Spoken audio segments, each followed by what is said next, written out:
Waalaikumsalam warahmatullahi wabarakatuh, Okta. Apa kabarnya Ibu? Alhamdulillah baik, cuman agak galau sedikit. Oh, galau. Galau kenapa Ibu kalau boleh tahu? Saya itu galau.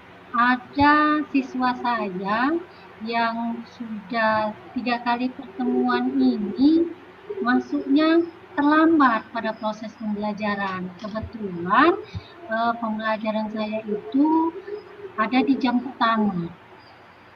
Oh, begitu. Jadi Ibu galau ya, ada siswanya yang terlambat sudah 3 kali. Sebelumnya tujuan dari pembicaraan kita ini apa ya Ibu ya? Ibunya bagaimana? Apakah mau menemukan solusi atau yang bagaimana tujuan dari arah pembicaraan kita ini? Jadi pertemuan kita pada hari ini, saya itu pengennya bisa menemukan solusi atas permasalahan yang dihadapi saya terhadap murid yang sering datang terlambat ini. Jadi besar harapan saya ke depannya dengan adanya menemukan solusi ini, murid saya yang terlambat tadi akan rajin untuk datang ke sekolah, jadi tidak terlambat seperti minggu-minggu ini. Oke, baiklah kalau untuk dalam tujuan pembicaraan kita ini untuk penemuan solusi dalam permasalahan itu, bisakah Ibu menceritakan secara lebih rinci bagaimana kejadian proses anak siswa tersebut terlambat seperti itu? Anak ini biasanya tidak pernah datang terlambat, tapi entah kenapa saya perhatikan sudah 3 kali pertemuan ini anaknya datang terlambat.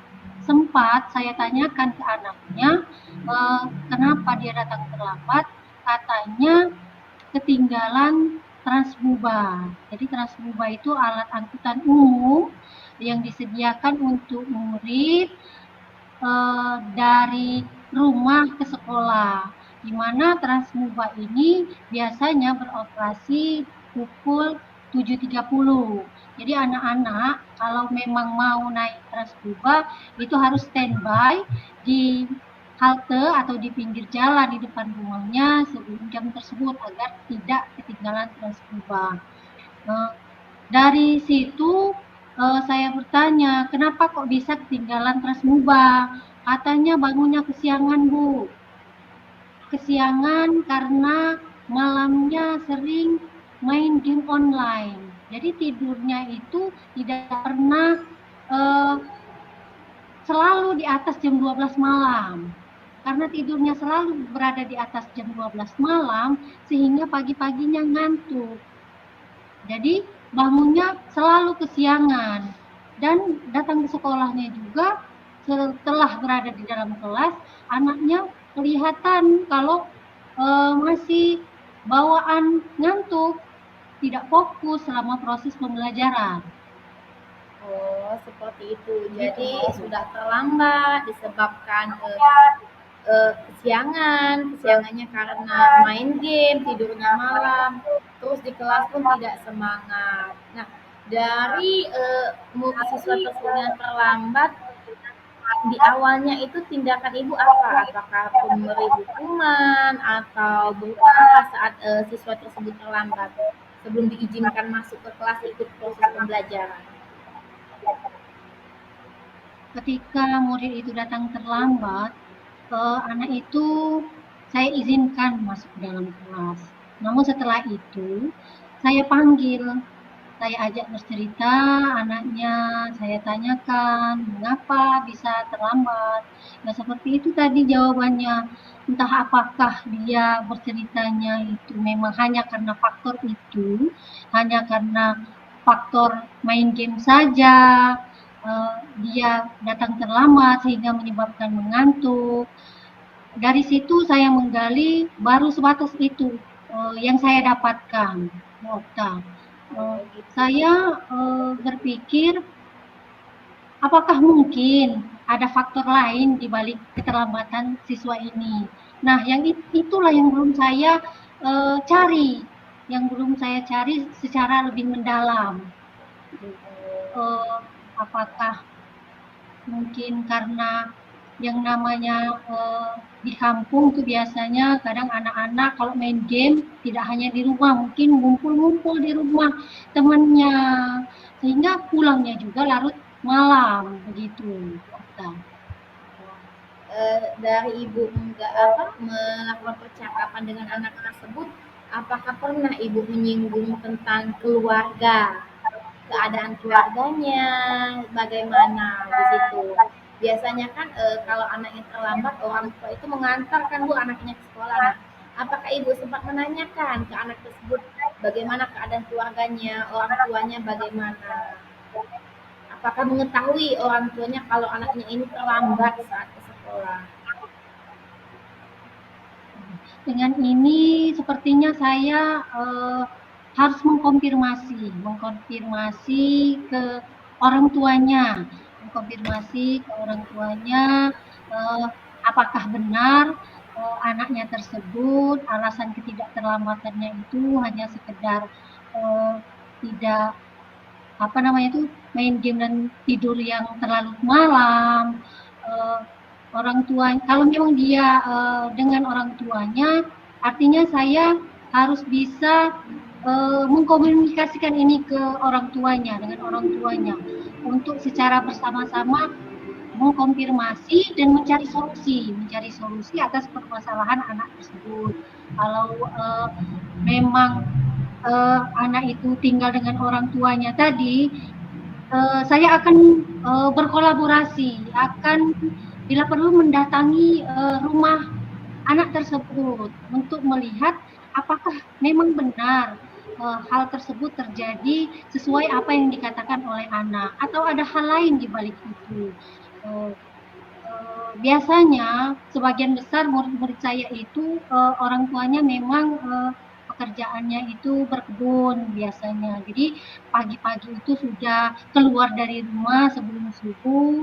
Ada kemungkinan juga anaknya belum bangun, orang tuanya juga sudah pergi berkebun, sehingga kontrol orang tuanya mungkin menjadi agak kurang terhadap anak tersebut, karena jam anak sekolah mungkin lebih siang dibandingkan dengan mereka untuk pergi ke kebun.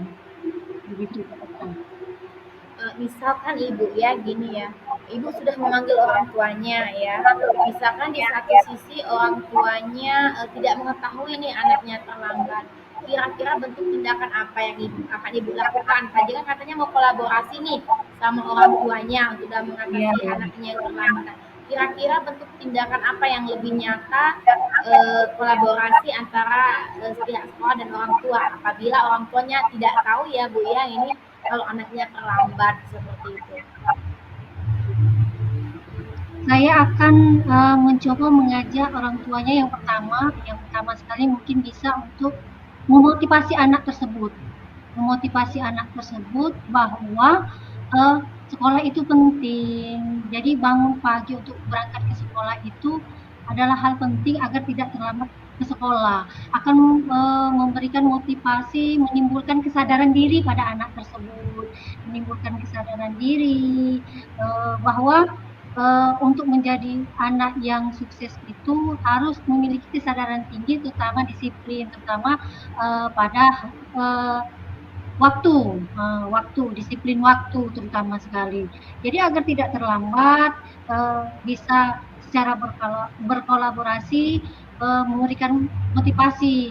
Kemudian bisa mungkin dengan cara melakukan pendampingan kepada murid tersebut, mengingatkan murid tersebut untuk agar anak tersebut tidurnya jangan lagi terlalu malam dan mengurangi main games, karena manfaatnya itu lebih sedikit saya pikir daripada kepentingan untuk sekolah. dengan memotivasi bekerja sama dengan orang tua, kemudian melakukan pendampingan orang tua di rumah, kemudian saya juga melakukan pendampingan di sekolah, saya pikir itu akan bisa meningkatkan kesadaran diri anak untuk menjadi anak yang lebih baik lagi supaya dia disiplin waktu dan tidak terlambat lagi untuk datang ke sekolah.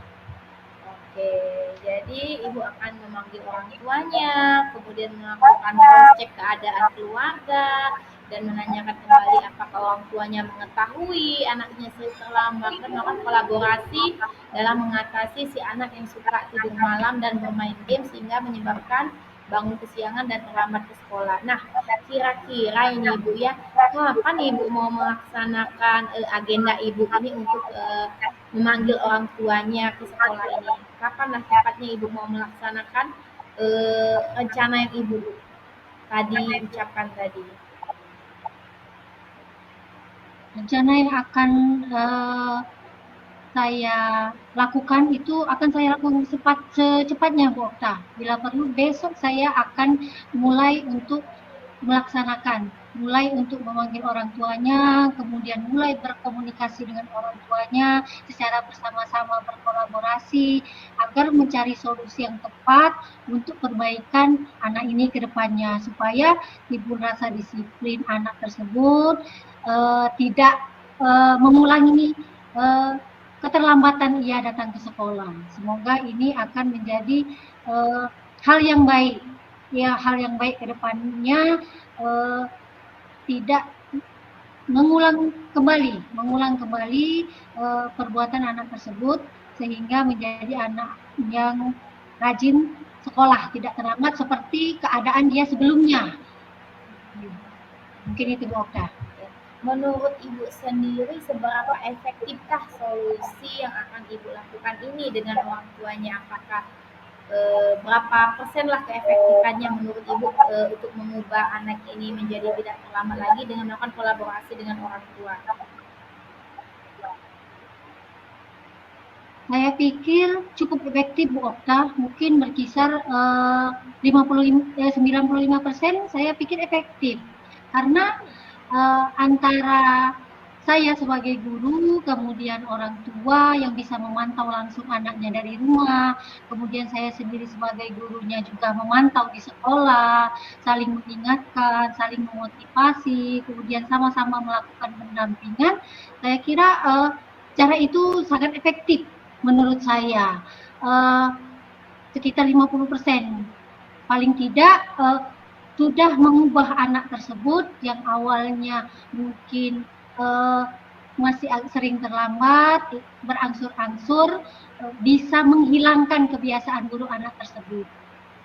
Oke, jadi dengan adanya pemanggilan orang tua dan kolaborasi antara pihak sekolah dan guru, jadi ada perubahan ya dari anak tersebut. Memang tidak bisa dilihat secara langsung, tapi setidaknya ada pengurangan kebiasaan, mungkin tidak tidur malam lagi, jadi ada perubahan-perubahan sedikit demi sedikit yang terlihat pada diri anak seperti itu.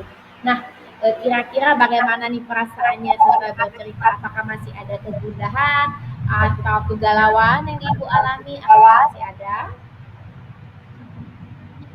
Setelah pembicaraan kita yang cukup panjang ini, saya merasa lebih lega.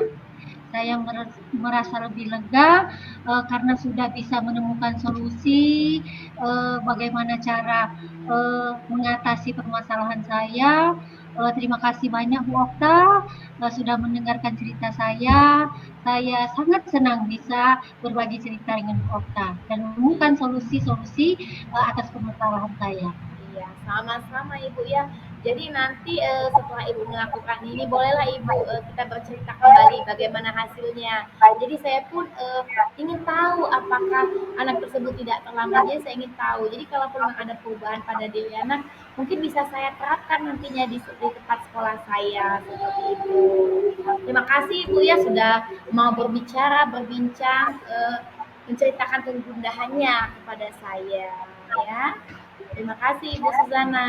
Ya Bu Okta, terima kasih. Ya.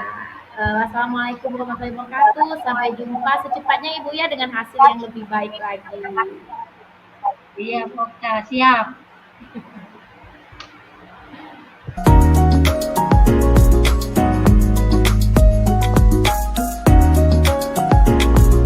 Assalamualaikum, Okta.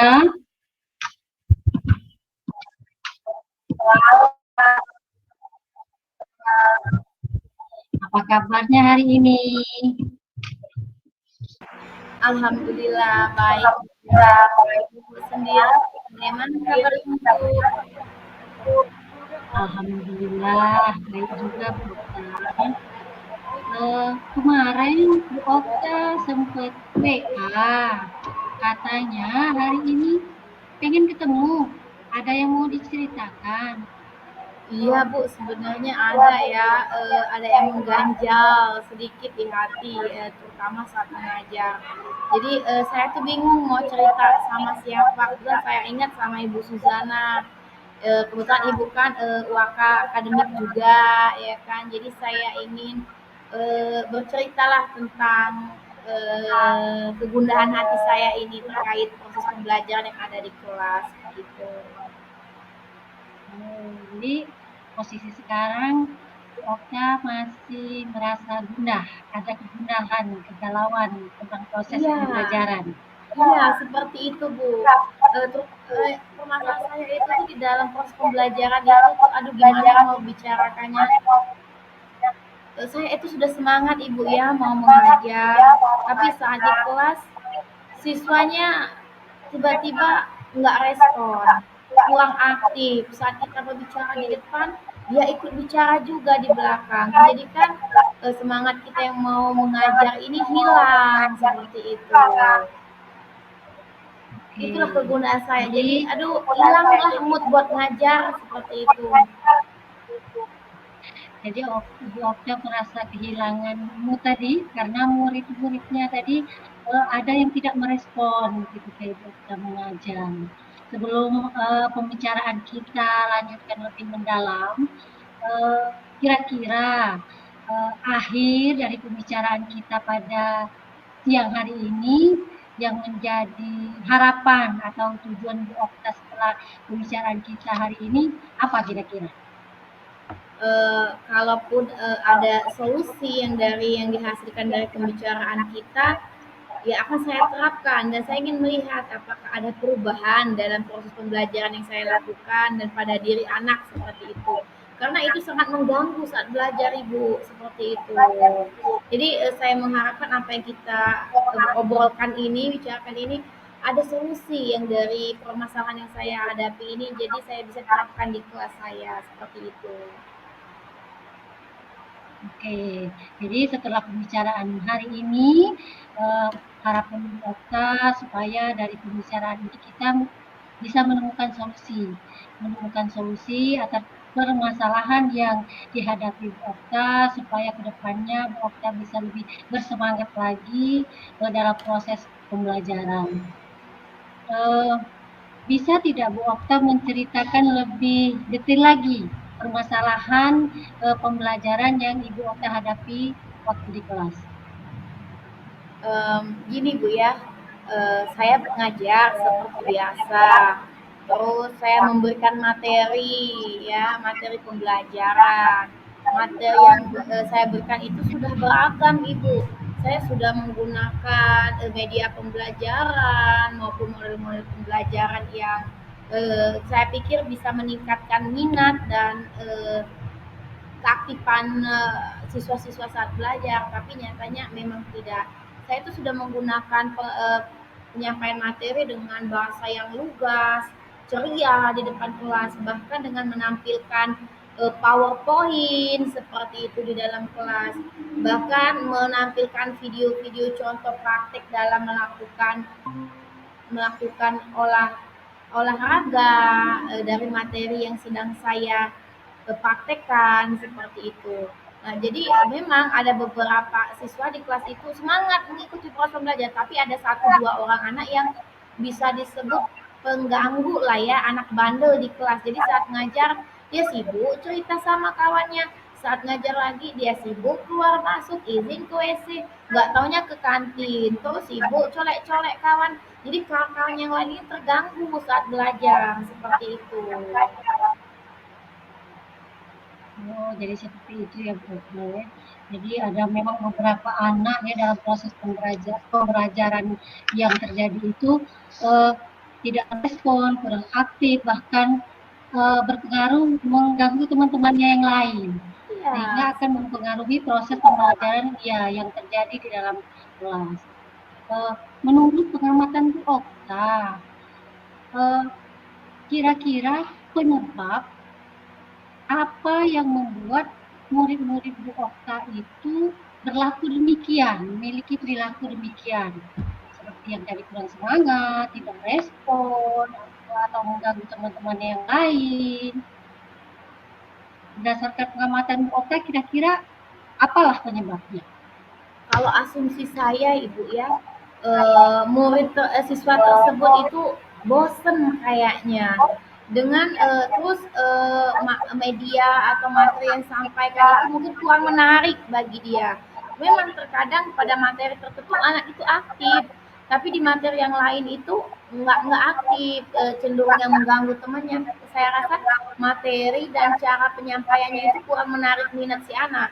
Walaupun terkadang di awal ikut aktif, terus ujung cuma bertahan 5 menit, setelah itu kembali lagi mengganggu teman-teman yang lain.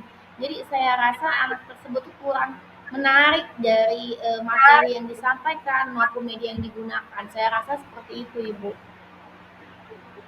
Oke, jadi menurut Bu Okta, hal tersebut bisa terjadi karena anak-anak itu bosan. Bosan, kemudian eh, kurang menarik dengan media yang digunakan, sehingga mereka cenderung eh, selama proses belajar mengabaikan, kurang aktif. Nah, Iya. dari yang Ibu Okta lihat tadi, kira-kira Bu Okta punya solusi atau pernah mencoba untuk merencanakan apa yang akan Ibu Okta lakukan untuk mengatasi eh, hal tersebut. Sejauh ini Ibu ya, saya sudah bermain dengan dengan penggunaan berbagai macam media ya, tapi tetap saja kurang menarik minat anak. Terus saya juga sudah menampilkan video-video juga hanya bertahan beberapa menit, tidak selama proses pembelajaran. Jadi saya itu bermaksud sebenarnya ingin menggunakan ice breaking di sela-sela pembelajaran. Jadi saya mengajar kalau fokus anak itu teralihkan, oh saya ajak ice breaking nih. Mungkin setelah ice breaking semangat lagi nih, belajar lagi. Terus kalau dia kembali lagi mungkin saya akan melakukan ice breaking lagi. Nah, saya itu bingung Bu di sini. Apakah efektif kalau penggunaan ice breaking berulang-ulang dalam proses pembelajaran bisa 2 sampai 3 kali. Saya takutnya mengganggu siswa-siswa yang lain begitu. Jadi Bu Okta sudah pernah mencobakan menampilkan video-video, kemudian ice breaking untuk memotivasi anak agar mereka tidak bosan. Iya, Bu. Uh, Kalau ya untuk baking ice baking ini sudah Ibu Okta cobakan beberapa kali. Cuman Bu Okta berasumsi takutnya ice breaking yang dilakukan secara berulang-ulang ini mengganggu teman-temannya yang lain yang memang sudah fokus.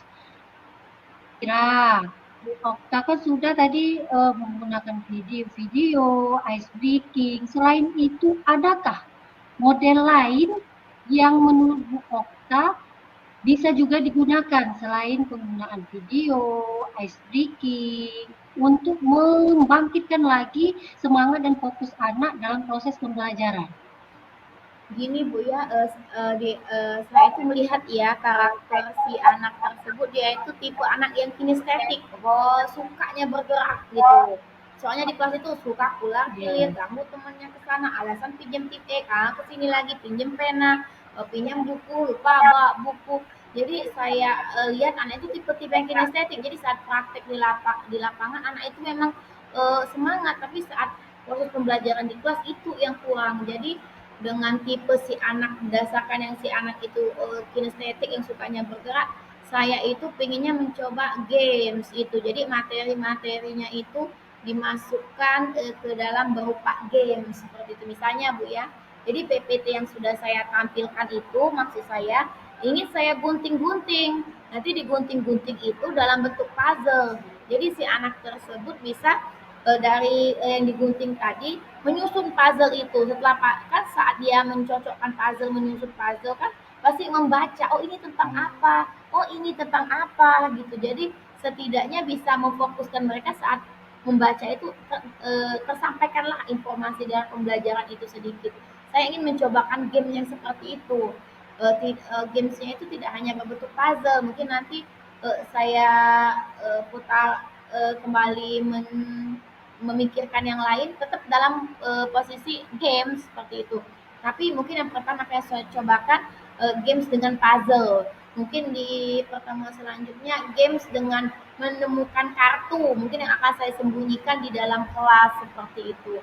Intinya tetap menggunakan proses pembelajaran yang menggunakan game saya rasa karena anak itu berdasarkan yang saya lihat dan analisis itu anak yang kinestetik jadi sukanya bergerak seperti itu jadi dengan eh, hobinya yang bergerak-gerak itu jadi saya lebih ke yang games-games seperti itu Bu. Bagaimana menurut Ibu apakah baik kalau saya menggunakan yang seperti itu?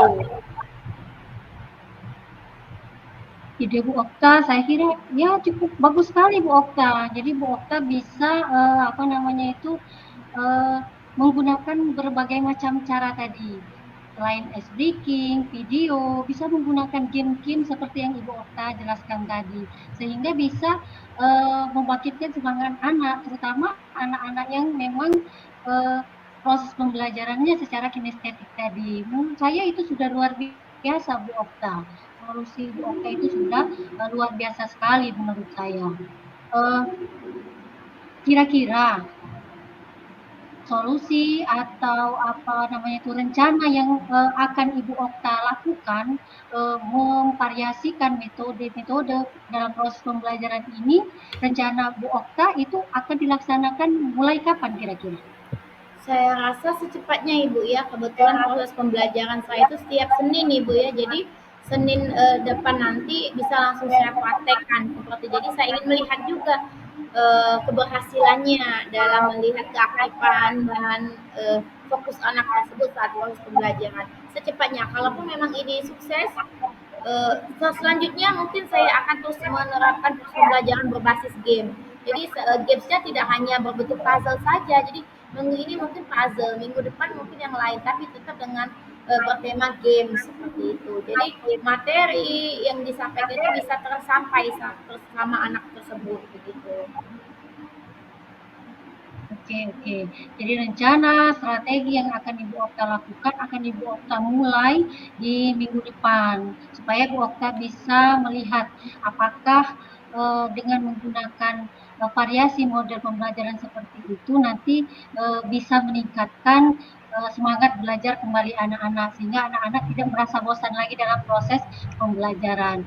Menurut Bu Okta, seberapa efektifkah kira-kira metode variasi yang sudah yang akan Ibu lakukan dalam proses pembelajaran ini? Kalau diberi rentang misalnya dari angka 0 sampai 10, kira-kira level berapakah efektif tidaknya metode yang Ibu Okta gunakan? Kalau saya merasa Ibu ya 9 Ibu. 9. Karena saya yakin ini akan berhasil dengan anak tersebut dan mungkin teman-temannya yang lain bisa juga ikut lebih termotivasi dalam belajar karena yang ingin diantisipasi itu dua anak yang tidak fokus dan tidak aktif di kelas seperti itu. Jadi saya sangat yakin dengan apa yang akan saya kerjakan ini di angka 9 akan tercapai kesuksesannya seperti itu. Kalaupun ada yang belum maksimal, akan saya refleksi kembali di bagian mana yang kurang maksimal. Jadi di di saat pembelajaran berikutnya itu bisa saya tingkatkan lagi. Jadi menyentuh angka 10 seperti itu. Oke, jadi menurut Bu Okta, solusi berbagai media yang ditampilkan tadi bisa meningkatkan semangat menurut Bu Okta di level 9. Nah, artinya sudah meningkat lebih jauh dari sebelumnya, sehingga anak-anak ini yang bosen, yang jahil, apa namanya itu, yang suka mengganggu temannya akan menjadi lebih fokus, yaitu di angka 9. Baiklah kalau begitu Bu Okta, dari eh, apa namanya itu, solusi dan strategi yang Ibu Okta jelaskan tadi, kira-kira dari pembicaraan kita ini setelah menemukan solusi, eh, apa yang eh, Ibu Okta dapatkan dari pembicaraan kita? Ya, saya dapat menemukan solusi ya dari permasalahan yang kurang aktif tadi dengan menggunakan media maupun model pembelajaran berbasis game. Dan saya lebih yakin untuk mempraktekannya. Di awalnya saya tuh kurang yakin untuk mempraktekannya. Jadi setelah berbincang dengan ibu, saya lebih yakin dan percaya diri untuk mempraktekannya dengan siswa-siswa dan proses pembelajaran yang akan saya lakukan nantinya. Jadi Bu Okta merasa lebih percaya diri, Iya, lebih yakin untuk melaksanakan proses pembelajaran setelah menemukan solusi-solusi atas pembicaraan kita hari ini. iya, Baiklah Ibu Okta, terima kasih banyak. Kita sudah berbincang dan bercakap-cakap pada hari ini. Semoga apa yang Ibu rencanakan dapat Ibu laksanakan uh, ke depannya lebih baik, dan minggu depan semoga kita bisa bertemu kembali untuk mendengarkan cerita dari Bu Okta atas implementasi penerapan metode-metode pembelajaran yang akan Ibu lakukan pada proses pembelajaran setelah minggu depan pembicaraan kita. iya Ibu. Terima kasih Ibu ya sudah meluangkan waktunya untuk mendengarkan kegalauan, keluh kesah saya saat mengajar. Jadi saya semakin yakin sekarang untuk mempraktikkan dalam kelas. Sekali lagi, terima kasih kepada Ibu Suzana sudah meluangkan waktunya untuk saya ya. Terima kasih banyak. Saya akhiri saja Bu ya. Mungkin Ibu masih ada pekerjaan yang lain. Ya Bu kan?